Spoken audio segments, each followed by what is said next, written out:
Anong ibig niyo sabihin, ma'am? Suspek ako. Parang imposible naman yata yun. Tao ko yun eh. Well, marami kasing informer na umaabuso. O kaya marami nang nalalaman, kaya tinutumba. Pero kung wala ka namang kasalanan, malinaw na pina-frame up ka lang. Sino naman ang gagawa nun? Ma'am, alam niyo naman marami akong kaaway. Pero hindi ho yan ang importante. Ang importante meron tayong witness na maaaring magdiin kay Dax Imperial. Eh, ang witness mo naman suspect din eh. Her testimony will just be self-serving. So, kailangan mo pa ng isang witness to collaborate your story. Pero ma'am, malakas talaga ang kutob ko na walang kinalaman yung bata sa pagkamatay ni Melvin. Mas lalo na ako. Wala silang ebidensyang magtuturo na ako ang pumatay o nagpapatay sa kanya. Huwag ka rin kasi siguro. Dahil nag-uumpisa palang investigasyon. Malay mo, may malungkat ang mga investigador.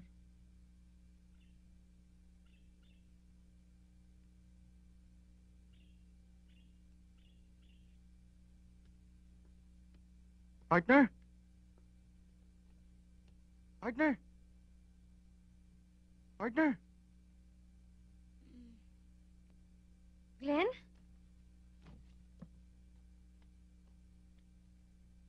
Hindi ako pwede magtagal dito. Basta pakinggan mo lang ako. Huwag ka na magtatanong. Bakit ano ba yun? Huwag ka magsasalita. Wala kang alam. Hindi mo alam kung sinong pumatay kay Mang Melvin. Kapag may sinabi ka sa mga pulis, tigo kaming dalawa ng ate mo. Partner, mukhang seryoso sila. Dinukot nga nila ako sa bahay namin. Sinong sila?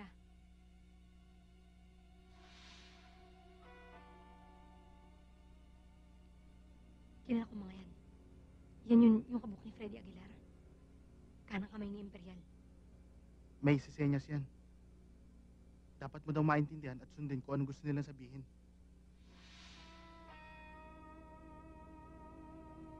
Kilala mo na yung minimuestra nila. Ate Belinda mo daw. Gigilitan daw kayo ng liig ni ate. Kaya huwag ka magsasalita, partner. Parang awa mo na.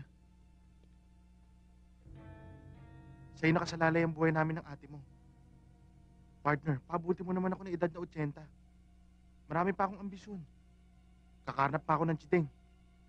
Nahulog na lalaki mula sa rooftop ng building ng opisina ni Attorney Imperial. Suicide ang initial findings, sir. Pero baka may foul play, sir. Ikuha mo nga ako ng litrato ng namatay na tao. Baka matisod natin yung koneksyon kay Dax Imperial. Ha? Sir, pero baka maliit kayo. Ngayon ipapakita kay Andy yung litrato ni Imperial. O nga plano. O sige, magkita tayo mamaya, ha? Yes, sir.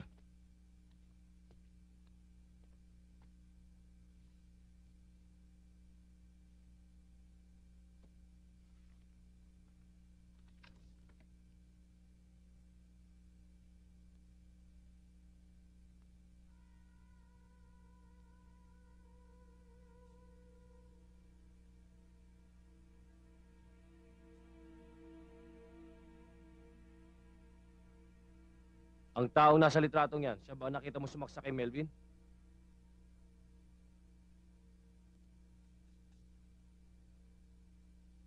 Hindi po. Hindi po itong lalaki nakita ko. Sigurado ka ba, Andy? Tignan mo nga uli. Pag-aralan mo. Sigurado po ako. Hindi siyang lalaki nakita kong sumaksa kay Ninong Melvin.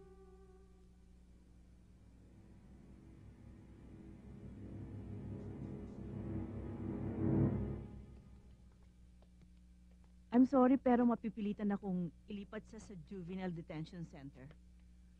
We'll have to file charges against her. Pero hindi po siyang pumatay, Colonel Ma'am. Hindi niya magagawa yun. Parang kamag-anak na namin si Melvin. Sa tingin ko hindi magagawa ng partner ko yan. Pero base sa mga ebidensya, siya lumalabas sa suspect. Ang problema, walang piyansa ang kaso niya. Baka magtagal siya sa Juvenile Detention Center.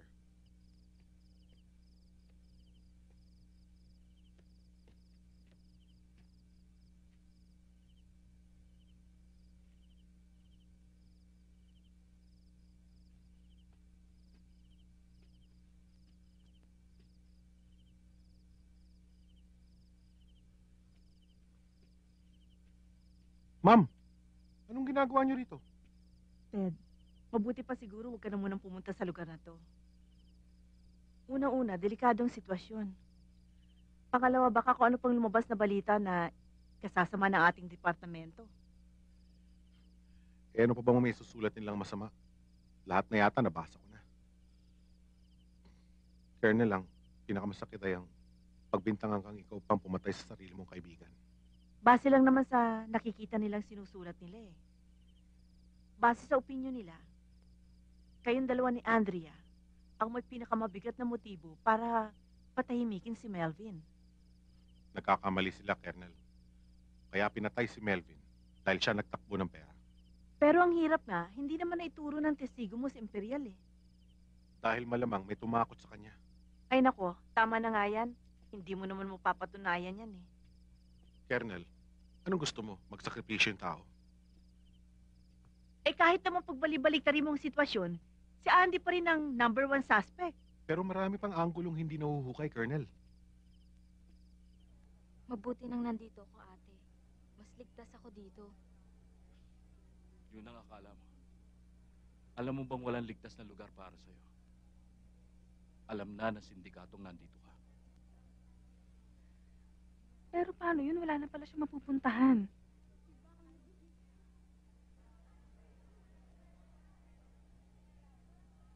Kaya nga ang dapat niyang gawin ay turo si Dax Imperial. Dahil kung hindi, ikaw ang iipitin nila. Sigurado yun. May sarili akong dahilan. Hindi ko pa siya maituturo. Gawin mo na yan bago mahuli ang lahat. Makinig ka sa amin ni Ted.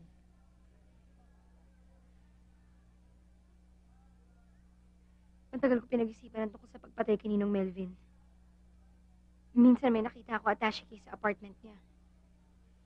Siguro yun ang hinahanap ng mga taong pumatay sa kanya. May naalala ko. Nung huli kami magkausap ni Melvin sa telepono, meron siya nabanggit sa akin na meron siyang alam tungkol sa perang nawawala. Siya nga pala, kilala mo ba to? Ito yung lalaking tinakasan ko bago patayin si Ninong. Maganda. At least naman may lead na ako ngayon sa kaso. Pero ano na ba talaga ang tayo ni Andy ngayon? Gusto mo malaman na totoo? Bata, malabo. Ayaw paniwalaan ng mga investigador yung istorya mo. Yun ang problema. Hindi ako ang pumatay kay Ninong. Alam ko. Ang problema, yung murder weapon, may fingerprints mo. Dahil nga hinugot ko yun mula sa dibdib niya eh.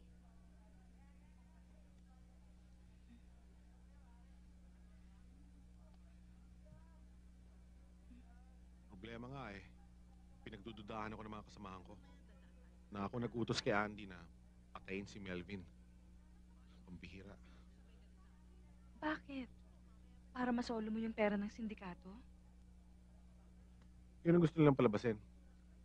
Pero tungkol dun sa nawawalang perang yun, wala akong alam. Pero paano na si Andy? Magtatagal ba siya dun sa detention center? Alam mo, ako gagawin ko lahat na magagawa ko. Pero kailangan tulungan niya ang kanyang sarili. Patayin niya pa kasing sabihin kung sino talaga nakita niyang pumatay kay Melvin. Pakiramdam ko, ako na lang ang aasahan ni Andy sa problemang ito. Huwag ka mag-alala, nandito ako. Tutulungan kitang mailabas si Andy sa kaso niya. Hindi mo maaalis sa akin na mag-isip ng ganito. Maaga kaming naulila ni Andy. Para bang kaming dalawa lang laban sa mundo. Hindi na ngayon. 3 na tayo laban sa mundo. Pwede ba? Marami na kasing hinanakit sa akin yun eh. Akala niya pinabayaan ko na siya. Pero nauubos lang talaga ang oras ko sa trabaho para kumita ng ikabubuhay namin. Pahinto-hinto siya sa pag-aaral. Kaya siya siguro napasok sa ganitong problema. Di bale. tutulong akong malabas siya sa problemang ito.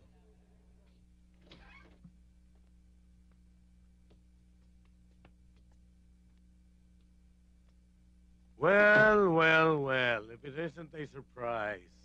Anong kabayanihan ang ginawa ko't dinalaw mo ako? Kabayanihan? Ang alam ko, wala yan sa bokabularyo mo eh. Katarantaduhan.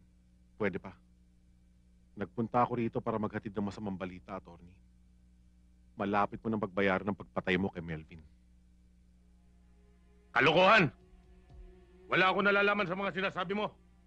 Attorney, hindi ako papayag na ako'y ng isang inosenteng bata ang kasalanan mo. Tanda mo yan. Ano yan, Kapitan? Sumunod ka sa akin.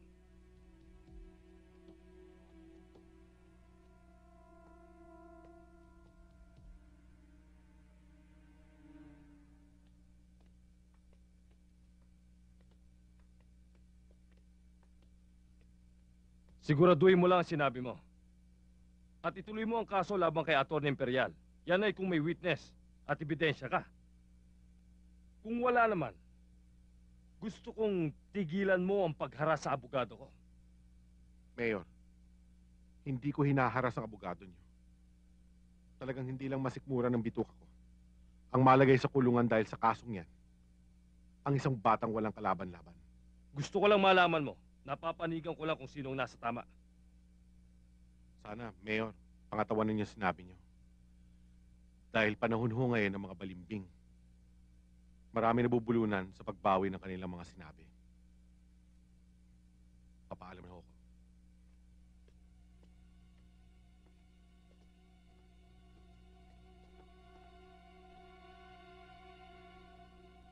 Kailangan mawala ng testigong yan.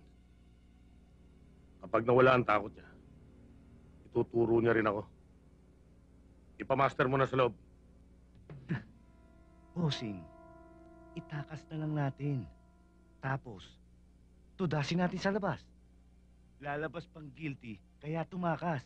Di ba, Kingston? Tama yun. Para sa akin, hindi problema ang batang yon. Kundi itong kapitanato. Unahin niyo na kaya yung gunggong na yan. Pero siya na lang ang may alam tungkol sa nawawalang pera. Kalimutan niyo na yung pera. Di bali na mawala yon. Mawala lang ang korderong yan.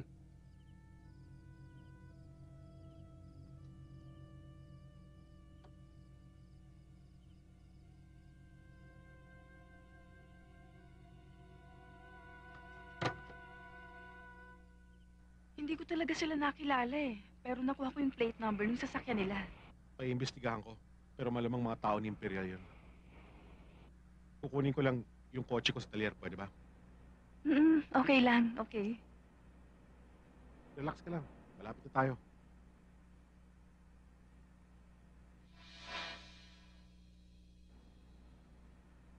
Bakit?